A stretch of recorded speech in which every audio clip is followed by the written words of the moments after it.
Welcome to news Adda. POCSO కేసులో arrest అయి చెర్లపల్లి జైల్లో ఉన్న బండి సాయి భగీరథ్ను పోలీసులు అదుపులోకి తీసుకున్నారు. అంటే తమ కస్టడీలోకి తీసుకున్న పరిస్థితి.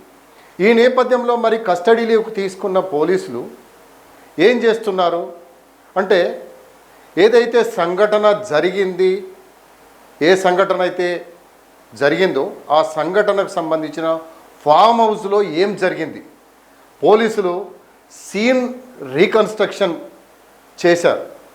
అయితే ఫోక్సో కేసులో అరెస్ట్ అయ్యి చెర్లపల్లి జైల్లో ఉన్న బండి సాయి భగీరథ్ను పేట్ బషీరాబాద్ పోలీసులు కోర్టు అనుమతితో కస్టడీలోకి తీసుకున్న సంగతి మనకు తెలిసిందే.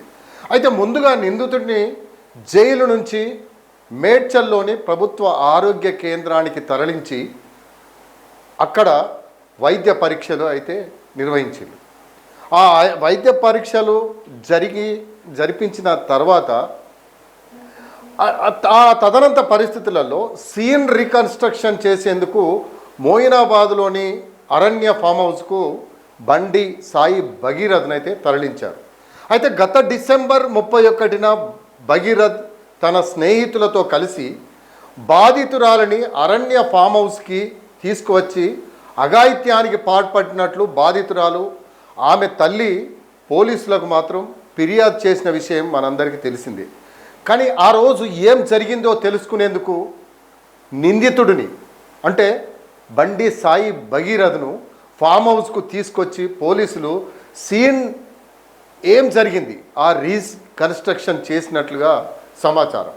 ఆ రోజు ఏం జరిగింది, ఫామ్ హౌస్లో ఎవరెవరున్నారు, బాధితురాలపై జరిగిన అఘాయిత్యానికి ఎవరెవరు సహకరించారు, బాధితురాలికి మద్యం తాగించడంలో ఎవరు కీలక పాత్ర పోషించారు, ఫామ్ హౌస్లో ఎవరెవరు ఏ గదుల్లో ఉన్నారు, మరుసటి రోజు ఫామ్ హౌస్ నుంచి ఎక్కడికి వెళ్ళారు తదితర అంశాలను కూలంకుషంగా నిందితుడి ద్వారా సేకరించినట్లుగా సమాచారం. దాదాపు 4 గంటల పాటు బండి సాయి భగీరథ్ను ఫామ్ హౌస్లోనే విచారించిన పోలీసులు ఆ తర్వాత షాపూర్లోని కూకట్పల్లి డీసీపీ కార్యాలయానికి తరలించారు. అక్కడ సాయంత్రం వరకు విచారణ జరిపిన అనంతరం పేట్ బషీరాబాద్ పోలీస్ స్టేషన్కు తీసుకెళ్లారు. రెండో రోజు విచారణలో భాగంగా కీలక సమాచారాన్ని రాబట్టేందుకు పోలీసులు ప్రణాళిక రూపొందించినట్లుగా తెలుస్తుంది. రెండో రోజు కూడా కస్టడీలోనే ఆ విలువైన సమాచారాన్ని సేకరించినట్లుగా తెలుస్తున్నది. అందులో కీలక విషయాలను వెలుగులోకి తీసుకొచ్చే అవకాశాలు స్పష్టంగా కనిపిస్తున్నాయి. అయితే జైలు నుంచి కస్టడీలోకి తీసుకున్న తర్వాత నిందితుడిని నేరుగా పోలీస్ స్టేషన్కు తరలిస్తారని పేట్ బషీరాబాద్ పోలీస్ స్టేషన్ వద్ద చాలా పోలీసులు హడావిడి చేసిన సంగతి అయితే తెలిసిందే. ఆ మీడియా దృష్టి కూడా పేట్ బషీరాబాద్ పోలీస్ స్టేషన్ వైపే మీడియా దృష్టినంతా ఆకర్షించారు. ఆ తర్వాత మీడియా దృష్టిని మళ్లించిన తర్వాత మోయినాబాద్ ఫామ్ హౌస్ అక్కడి నుంచి డీసీపీ కార్యాలయానికి చివరగా పిఎస్కు తరలించారు.